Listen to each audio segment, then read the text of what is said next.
quisqueyanos valientes alcemos nuestro canto con viva emoción, y del mundo a la paz ostentemos nuestro invicto glorioso pendón. Salve el pueblo que intrépido y fuerte a la guerra a morir se lanzó, cuando en bélico reto de muerte sus cadenas de esclavos rompió.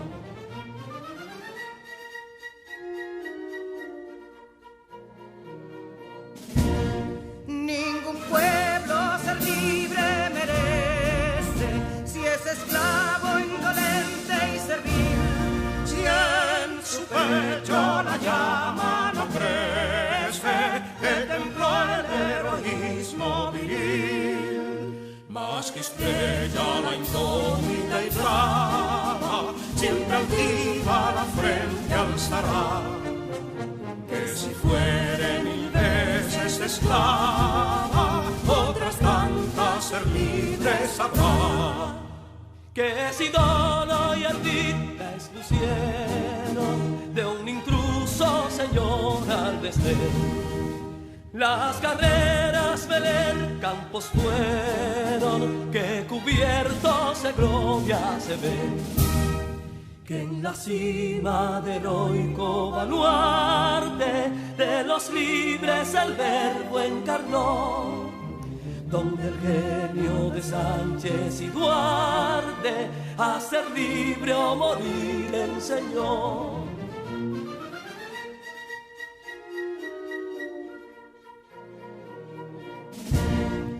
Y si pudo inconsulto caudillo de esas glorias el brillo empañar, de la guerra se vio en Capotillo la bandera de fuego ondear.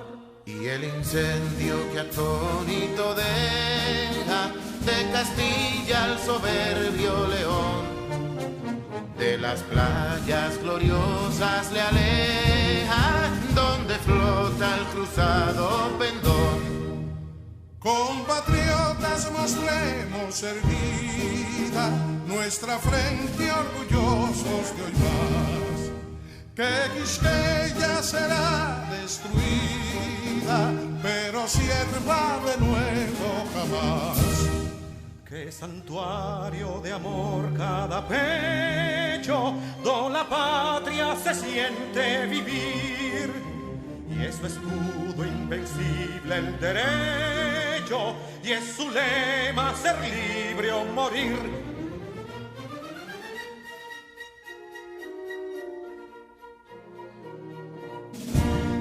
Libertad que aún se yergue serena, la victoria en su carro triunfal, y el clarín de la guerra aún resuena, pregonando su gloria inmortal. Libertad, que los ecos se agiten, mientras llenos de noble ansiedad nuestros campos de gloria repiten. Libertad, libertad, libertad.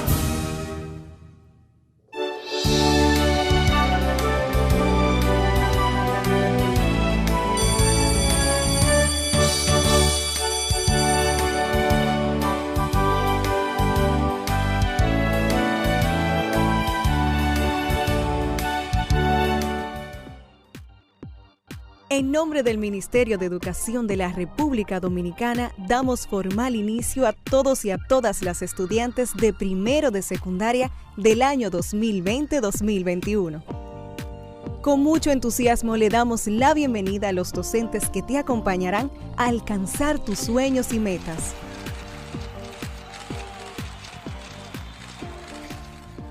Soy Luz María Rodríguez, tu maestra de matemáticas, y junto a ti sumaremos voluntades, buscaremos soluciones y obtendremos el mejor de los resultados de lo que esperas en tu vida.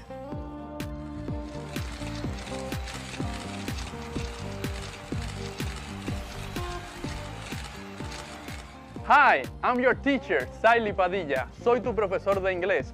And we will do our best, que significa haremos lo mejor, para que seas un great dreamer, un gran soñador.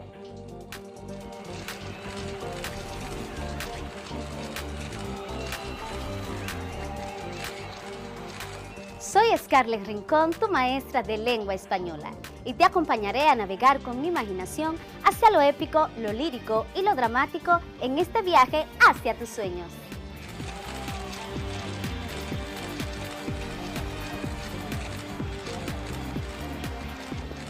Soy Julio Pimentel, tu maestro de Ciencias Sociales, y con estos cambios que ha experimentado nuestro país y el resto del mundo, continuaremos por las vías de la superación personal.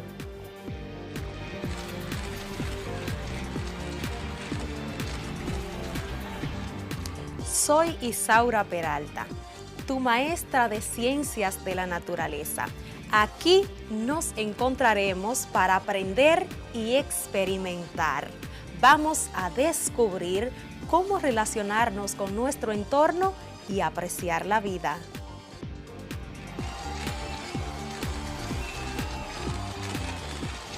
Salut, ¿cómo ça va? Hola, ¿qué tal? Soy Chanson La Jeunesse, tu profesor de francés, el idioma de romance. Te invito a un increíble viaje de conocimientos que nunca olvidarás. ¡Voilà! Estudiantes y maestros, bienvenidos y bienvenidas a este compromiso por el futuro de nuestro país. Y tú, sé quien quieras ser. Alcanzar tus metas es posible.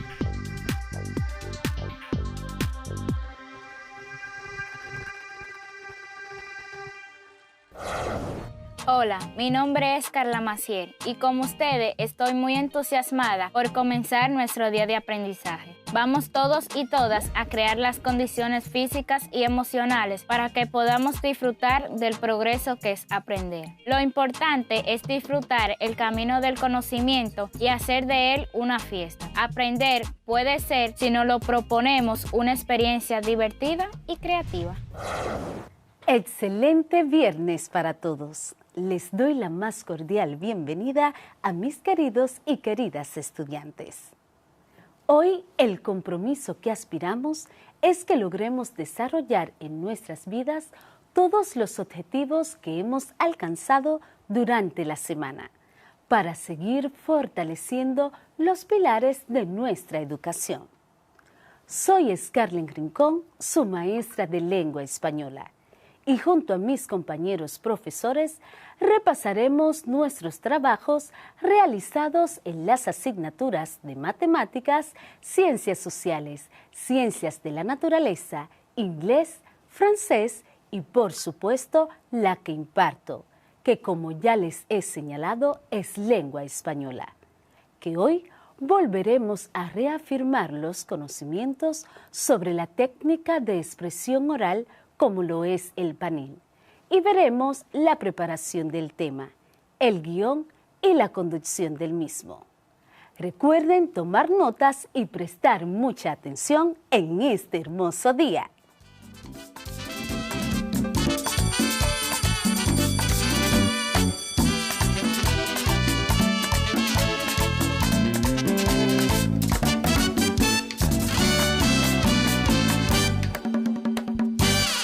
Estimados estudiantes, les doy la más cordial bienvenida a nuestra clase de lengua española. Para nuestro encuentro de hoy, estudiaremos el panel, su función, estructura, integrantes, características e importancia de la argumentación en el panel. ¿Qué es un panel? El panel es una técnica de expresión oral mediante la cual un grupo de 4 a 6 personas analiza un tema desde diferentes puntos de vista frente a un auditorio. Los participantes discuten entre sí el tema propuesto y exponen sus opiniones. De lo anteriormente expuesto, podemos resaltar que el panel es una técnica de expresión oral. En el mismo, un grupo de 4 a 6 personas analiza un tema desde diferentes puntos de vista, frente a un auditorio o público, y que los participantes del panel discuten entre sí el tema y exponen sus opiniones. El panel tiene como función dar información completa y autorizada sobre un tema de interés. En un panel se trata un tema de interés que esté afectando a la comunidad o sociedad. Los participantes discuten acerca del tema expresando cada uno sus opiniones, con mucha organización y formalidad, moderados por alguien. Y hablando de moderador o moderadora, ¿qué te parece si conocemos más a fondo quiénes son los participantes de un panel? El panel de discusión tiene un moderador que se encarga de presentar y dar la palabra a los expertos, controlar el tiempo de cada intervención y ceder los turnos de habla. Una vez concluido el diálogo entre los especialistas, el moderador resume los principales aspectos tratados y luego cede la palabra al público para que haga preguntas a los expertos. Los panelistas presentan distintas perspectivas o aspectos del tema que se discute. Estas posturas no necesariamente se confrontan, ya que en una discusión pueden defenderse puntos coincidentes que coincidan y divergentes que se diferencian. El público participa prestando atención y dirigiendo preguntas a los panelistas cuando se les da la oportunidad de hacerlas. La estructura del panel es la siguiente.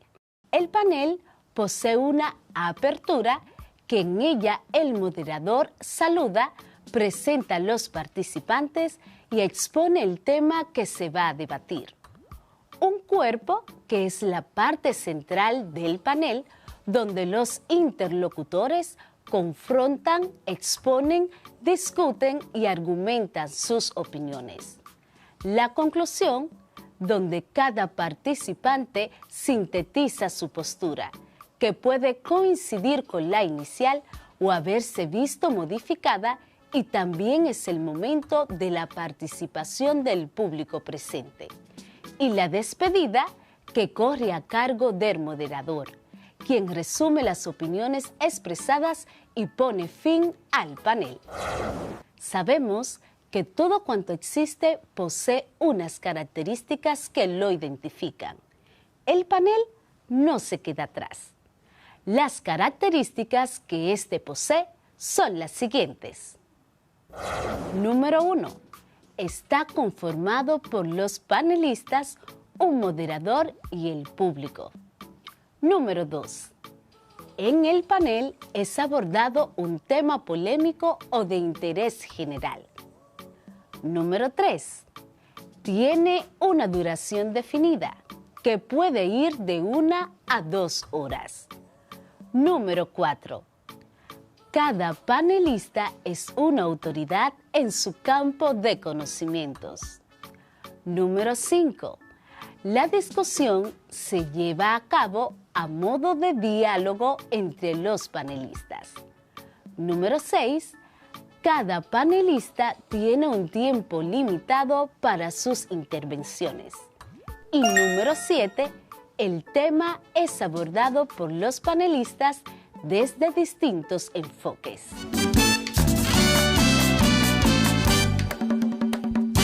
Conozcamos cuáles son las modalidades del panel.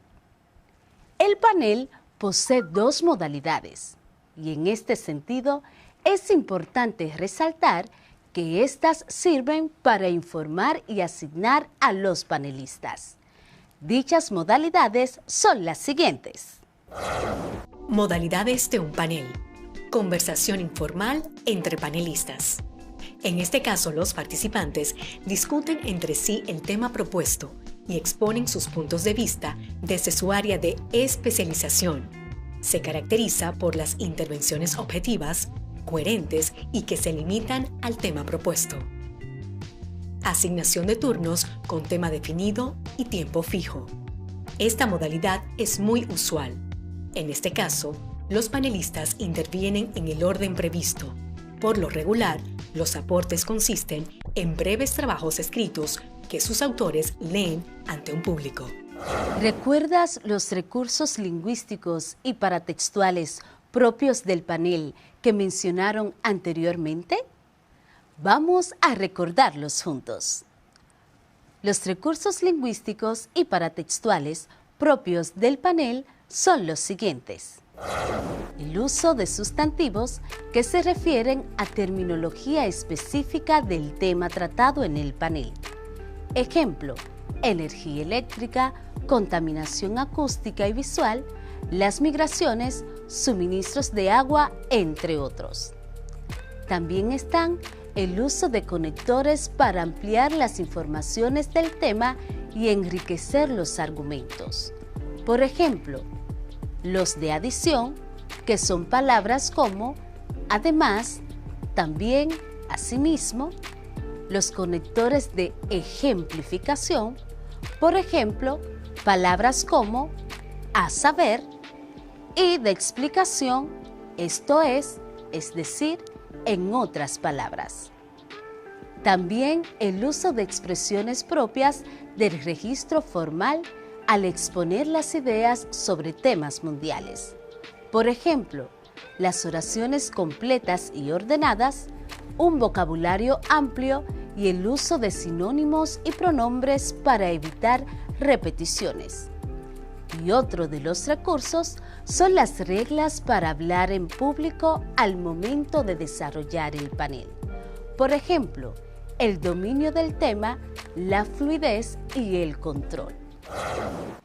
Ya que hemos comentado tanto acerca del panel, te invito a que prestes bastante atención para que sepas cómo debes preparar un tema para ser discutido en un panel y a la vez cómo debes prepararte para presentar dicho tema. Te doy un dato importante. La clave para prepararte y participar en un panel es investigar sobre el tema a debatir. Tener una opinión no es suficiente para ser eficaz en un panel. Tienes que ser capaz de tener fuertes materiales de apoyo para tu participación. Hemos llegado al final de la clase de hoy. Nos vemos en nuestro próximo encuentro de lengua española. Continúen preservando su salud y que mi Dios me los llene de muchas bendiciones. Se despide con mucho amor tu profe querida Scarlett Rincón.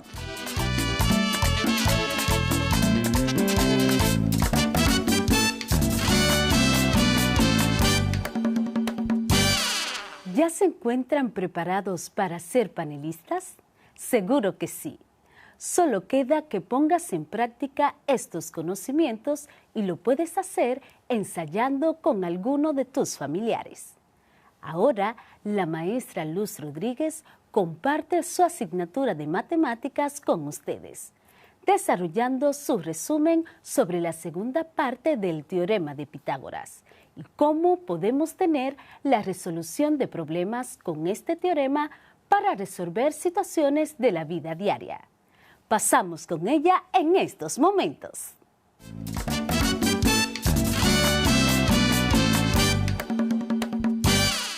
Pitágoras es una de las personas más conocidas de la historia. Fue un matemático y filósofo griego que vivió entre los años 580 a.C. y 495 a.C. Hizo muchas aportaciones en diferentes ciencias como en la astronomía, la música, la filosofía y las matemáticas. Pitágoras nació en la isla de Samos. Tuvo una buena educación. Aprendió de varios maestros prestigiosos como Perequides o Tales. Algunas de sus principales aportaciones en las matemáticas son invención de la tabla de multiplicar, la construcción del pentágono regular y los 5 poliedros regulares. Descubrió la existencia de los números irracionales. En el año 535 a.C. viajó a Egipto, donde se acercó a la geometría, lo que le validó para formular el conocido teorema de Pitágoras para calcular los lados de un triángulo rectángulo. Tal como acabas de recordar, la premisa del teorema de Pitágoras es el cuadrado de la hipotenusa es igual a la suma de los cuadrados de los catetos. Esta premisa se puede expresar con la siguiente fórmula. C al cuadrado es igual a al cuadrado más B al cuadrado. C al cuadrado representa el lado de la hipotenusa elevado al cuadrado. A al cuadrado representa uno de los catetos elevado al cuadrado. Y B al cuadrado representa el otro cateto elevado al cuadrado. Hoy vamos a comprobar de diferentes maneras el teorema de Pitágoras. Al finalizar la clase de hoy, estarás en la capacidad de demostrar matemáticamente el teorema de Pitágoras. La hipotenusa de un triángulo rectángulo es siempre el lado opuesto al ángulo recto. Es el lado más grande de un triángulo rectángulo. Los otros dos lados se llaman cateto opuesto y cateto adyacente. Los nombres están dados por su relación con respecto a un ángulo. El cateto opuesto es el lado que está enfrente del ángulo dado. El cateto adyacente es el lado que está junto al ángulo dado y que no es la hipotenusa. Resumiendo todo esto desde la perspectiva del ángulo A, el segmento AB sería la hipotenusa, el segmento BC representa el cateto opuesto y el segmento CA sería el cateto adyacente. Y desde el ángulo B, el segmento AB sería la hipotenusa, el segmento AC representa el cateto opuesto y el segmento CB sería el cateto adyacente. Luego de escuchar estos datos, ya podemos continuar con la comprobación de nuestro teorema. Ahora asignamos un valor a cada lado del triángulo y decimos que el cateto opuesto mide 3 centímetros.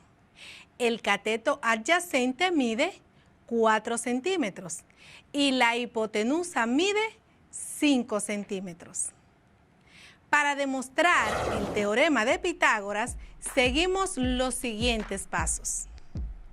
Primero, escribimos la fórmula que describe el teorema de Pitágoras, que es C al cuadrado es igual a al cuadrado más B al cuadrado, donde C va a ser igual a 5 centímetros, A va a ser igual a 3 centímetros y B va a ser igual a 4 centímetros. Segundo, sustituimos en nuestra fórmula cada letra por su valor.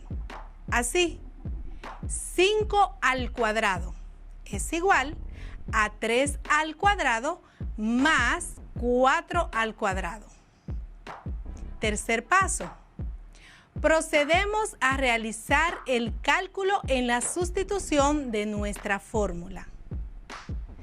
Como la potencia es una multiplicación repetida de la cantidad que se eleva, solo tenemos que multiplicar 2 veces cada número por sí mismo, donde 5 por 5 es igual a 3 por 3 más 4 por 4.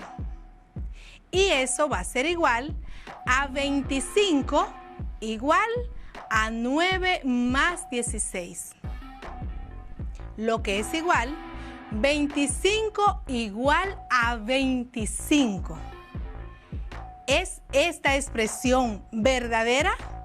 Sí. Por lo tanto, así queda demostrado nuestro teorema de Pitágoras.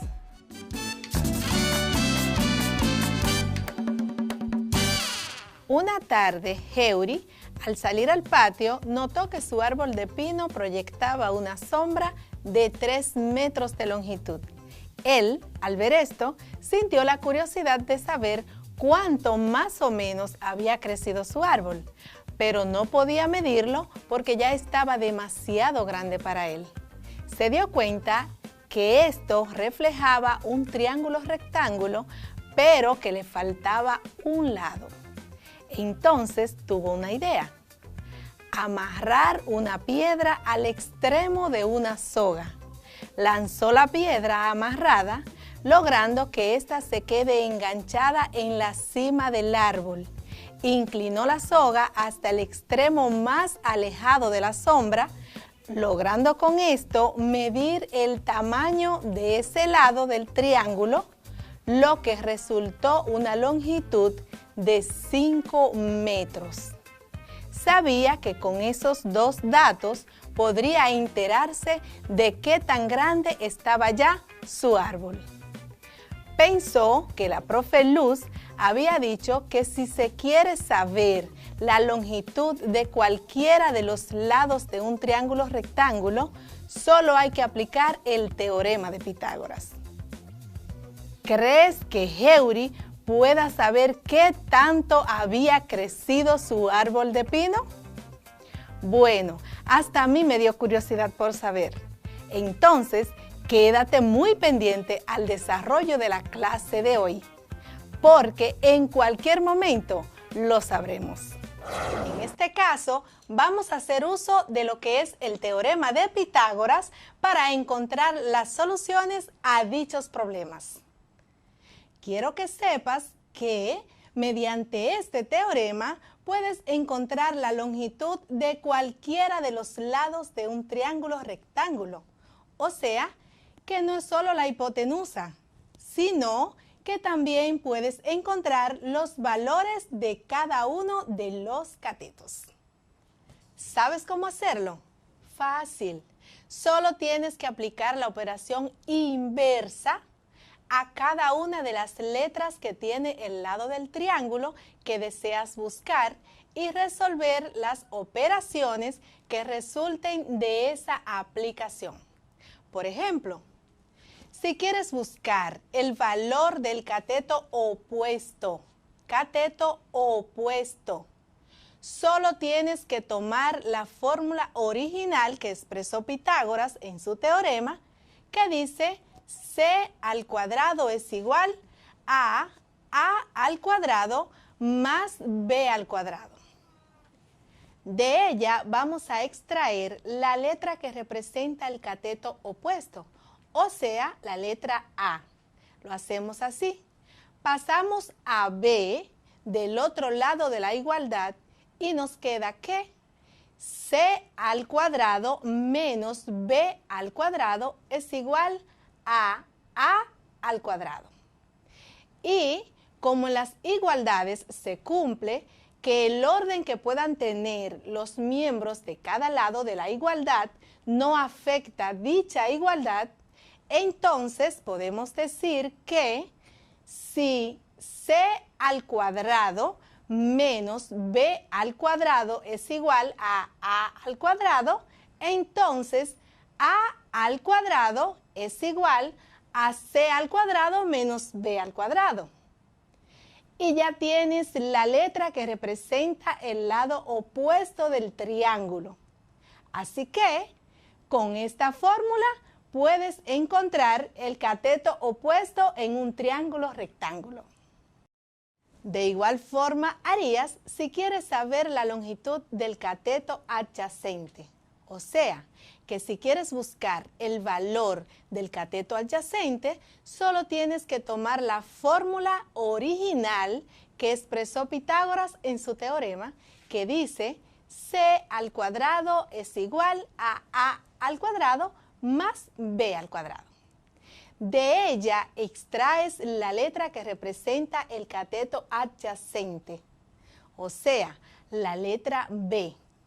Lo hacemos así.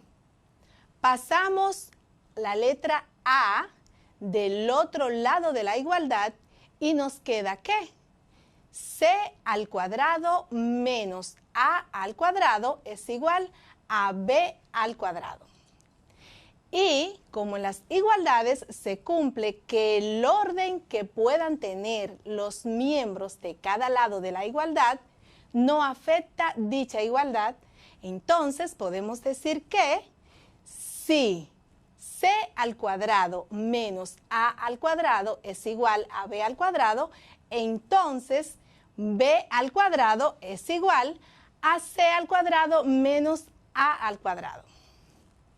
Y ya tienes la letra que representa el lado adyacente del triángulo. Así que con esta fórmula puedes encontrar el valor del cateto adyacente en un triángulo rectángulo. Iniciemos entonces. Justin está en un parque de diversiones donde hay una rampa por la cual él se desliza para llegar al suelo, que lo recibe con una goma muy acolchada para que lo disfrute sin lastimarse. Justin sube por la escalera y se tira por la rampa varias veces. Él quiere saber cuántos metros camina cada vez que llega al suelo y quiere volver al inicio de la escalera. Si la rampa tiene una longitud de 10 metros y la escalera 8 metros, ¿cuántos metros camina Justin cada vez? En esta ocasión debemos encontrar lo equivalente al cateto adyacente, que está representado por la distancia horizontal que debe caminar Justin para empezar a subir la escalera. ¿Cómo se calcula la longitud del cateto adyacente? Pues la fórmula es b al cuadrado es igual a c al cuadrado menos a al cuadrado. Vamos a extraer los datos, que es nuestro primer paso. Tenemos, en nuestro caso Justin, que c es igual a 10 metros, a es igual a 8 metros y b es igual a un número desconocido. No conocemos a b porque es el lado que estamos buscando. Nuestra fórmula es b al cuadrado es igual a c al cuadrado menos a al cuadrado, de donde b al cuadrado es igual a 10 al cuadrado, que es el valor de c, menos 8 al cuadrado, que es el valor de a. Tenemos b al cuadrado es igual a 10 al cuadrado menos 8 al cuadrado. B al cuadrado es igual a 100, porque 100 es el cuadrado de 10, menos 64, que es el valor de 8 al cuadrado. B al cuadrado es igual a 36. 36 porque si restamos 100 menos 64 es igual a 36. Y B es igual a la raíz cuadrada de 36. Recuerda que si queremos dejar la letra sola o el lado que estamos buscando sin ningún cuadrado, entonces elevamos una raíz, o sea, llevamos el número a una raíz pero cuadrada, raíz cuadrada. Entonces, B es igual a 6. 6 porque la raíz de 36 es igual a 6, o sea, 6 metros. ¿Ves qué fácil es utilizar el teorema de Pitágoras para hacer cálculos y saber distancias en nuestra vida cotidiana? Ah, pero se me olvidaba algo. Tenemos pendiente resolver la situación de Heury y su árbol de pino, de lo que hablamos al principio de la clase de hoy. ¿Recuerdas? Pues vamos a hacerlo juntos. Dibujamos el triángulo rectángulo que dibujó Heury, de modo que la hipotenusa, es decir, C, sea la longitud del lado que midió Heury con la soga. El cateto adyacente, es decir, B, sea la longitud de la sombra del árbol y el cateto opuesto, o sea, A, sea entonces la altura del árbol, que es el dato desconocido que queremos saber. Recuerda que para encontrar este lado, que es nuestro cateto opuesto, tenemos una fórmula. A al cuadrado es igual a C al cuadrado menos B al cuadrado. Sustituimos en nuestra fórmula de acuerdo a nuestros datos, donde A al cuadrado es igual a 5 al cuadrado menos 3 al cuadrado. A al cuadrado es igual a 25 menos 9. Y A al cuadrado es igual a 16. 16 porque 25 menos 9 es igual a 16. Para dejar a A sin cuadrado, o sea, sola, vamos a elevar a una raíz, o sea, 16, vamos a ponerla en una raíz cuadrada, porque A estaba elevado al cuadrado, donde A es igual a la raíz cuadrada de 16. Y A es igual a 4. ¿Qué es la raíz cuadrada de 16? 4. Entonces, Heuri pudo ver que su árbol ya había alcanzado una altura de aproximadamente 4 metros. Bastante que ha crecido el pino de Heuri, ¿no? Hemos finalizado por hoy. Como siempre, agradezco tu sintonía con la clase de matemáticas para la vida.